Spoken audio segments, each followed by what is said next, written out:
નમસ્કાર, GS news 24/7 માં આપનું સ્વાગત છે। હવે જોઈએ આજના સમાચાર।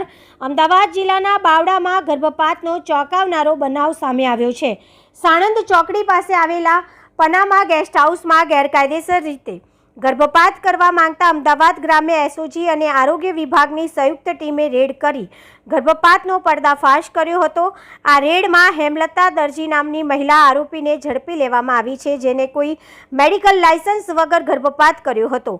આરોપી અગાઉ ધોળકા અને બાવડાની ખાનગી હોસ્પિટલમાં નર્સ તરીકે કામ કરતી હતી। સાથે અપેક્ષા પડિયાર અને શ્રી રાવ પડિયાર સામે પણ ગુનો નોંધાયો છે।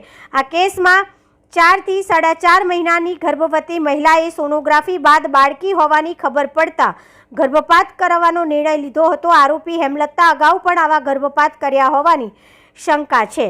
આ મામલાની તપાસ બાવડા પોલીસ દ્વારા હાથ ધરવામાં આવી છે અને હાલ આરોપીઓ સામે કાયદેસરની કાર્યવાહી ચાલી રહી છે। તંત્રી અહેવાલ મહેન્દ્રસિંહ ડાભી, જીએસ ન્યૂઝ 24/7 બાવડા।